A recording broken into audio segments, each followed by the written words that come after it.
पिछले 10 दिन से ही मुंबई शहर बारिश में डूबा हुआ था। जहाँ देखो वहाँ झमाझम बारिश हो रही थी और ऐसी बारिश जो रुकने का नाम ही नहीं ले रही थी।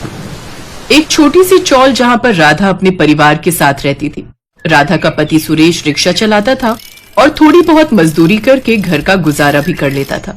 राधा भी घरों में काम करके थोड़े बहुत पैसे कमा रही थी, पर जहाँ वो काम करती थी वो घर बहुत दूर थे, जहाँ उसे बस से आना जाना पड़ता था। बारिश की वजह से राधा का काम तो बंद हो ही गया, साथ ही सुरेश का रिक्शा कीचड़ में फंसने की वजह से काफी हद तक टूट गया था। अब जब रिक्शा ठीक होता, बारिश रुकती, तभी तो सुरेश रिक्शा चलाने जाता। मुसीबत की इस घड़ी में घर में उदासी छाई हुई थी। दादी बहुत भूख लगी है, मुझे रोटी दे दो ना। दादी, मम्मी कहाँ गई है? सुबह से वापस नहीं लौटी। माँ राधा कहाँ गई है? कुछ बताकर नहीं गई क्या? बोल रही थी लाला से राशन लेने जा रही हूँ, थोड़े पैसे रखे थे, सोच रही थी उन पैसों से थोड़ा राशन ले आएगी। तभी राधा आ जाती है। राधा बारिश में पूरी तरह से भीगी हुई थी, उसकी साड़ी पर कीचड़ लगा था। बस एक हाथ में उसने डबल रोटी का पैकेट पकड़ा हुआ था जो बारिश में भीग गया था और उसमें बारिश का पानी भर गया था। दादी, मम्मी आ गई। मम्मी क्या लाई हो? बहुत तेज भूख लग रही थी। राधा, तू राशन नहीं लाई? नहीं माँ जी, लाला ने राशन नहीं दिया।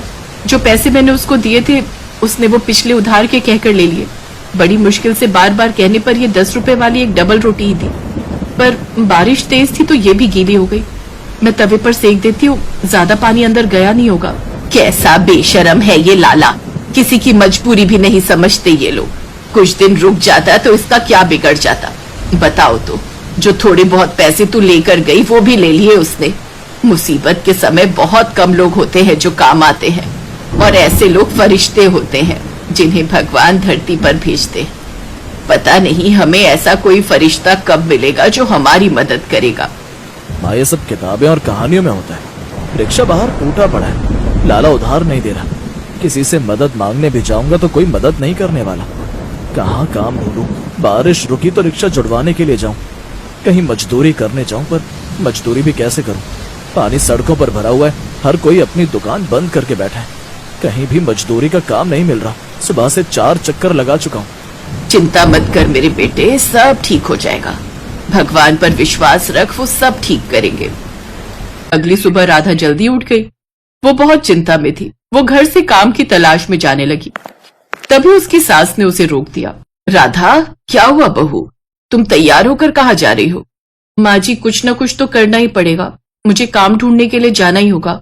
ऐसे नहीं हो पाएगा। इनकी भी तबीयत ठीक नहीं है, बच्चे भी कुछ न कुछ खाने को मांग रहे हैं, घर में कुछ भी नहीं रखा। देखो बहू, मैं तुम्हें अकेले नहीं जाने दूंगी, मैं तुम्हारे साथ चलूंगी।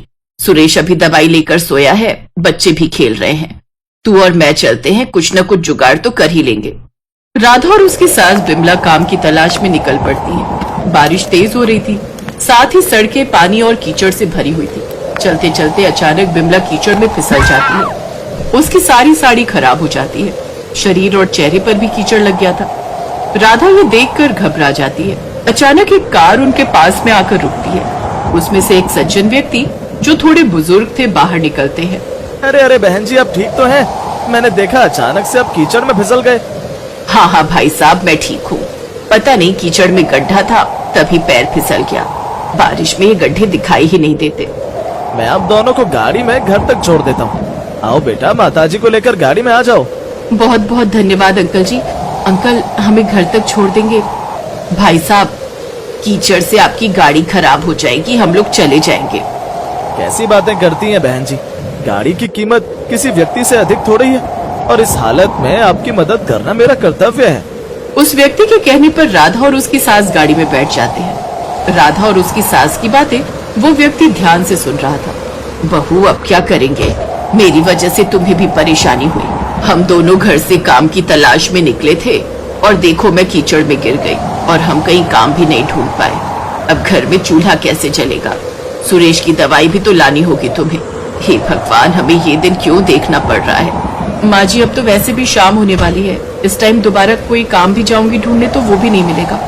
आज रात भी हमें भूखा ही सोना होगा। मोहनलाल नाम का वो व्यक्ति अब तक सब कुछ समझ चुका था। जब उसने राधा और उसकी सास को चौल में छोड़ा तो वो दंग रह गया कि राधा और उसकी सास बहुत गरीब हैं और एक टूटी हुई झोपड़पट्टी में रहती हैं। बहन जी, मैंने आप दोनों की बातें सुन ली हैं। वैसे तो मेरे साथ बहुत लोग काम करते हैं, पर पूड़ी आलू बनाने के लिए कोई अच्छा कारीगर नहीं मिल रहा। क्या आप दोनों पूड़ी आलू बना सकते हो? बारिश की वजह से कारीगर मिलना बहुत मुश्किल है।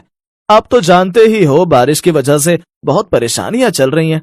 लोग जगह जगह भंडारे करवा रहे हैं, इसीलिए मेरी कंपनी ऑर्डर पर खाना बनाकर भेजती है। मुझे भंडारे में बनाने के लिए रोजाना पूड़ी आलू बनवाने हैं। आप दोनों को काम मिल जाएगा और मेरा भी काम हो जाएगा। हाँ हाँ, क्यों नहीं अंकल जी, माँ जी और मैं पूड़ी आलू बना देंगे। हम तो वैसे भी काम ढूंढ रहे थे, अगर आप काम दे देंगे तो बहुत अच्छा रहेगा। तो ठीक है, मैं आपको ये एड्रेस दे रहा हूँ, आप यहाँ पहुंच जाना और वहाँ आपको और भी कारीगर मिल जाएंगे, वो आपको सब कुछ समझा देंगे। राधा और उसकी सास की थोड़ी चिंता दूर हो गई थी, अब उन्हें काम मिल गया था। राधा और बिमला दोनों मोहनलाल के बताए हुए पते पर पहुंचती हैं। राधा और उसकी सास बहुत ही बढ़िया आलू पूड़ी बनाकर तैयार करती हैं।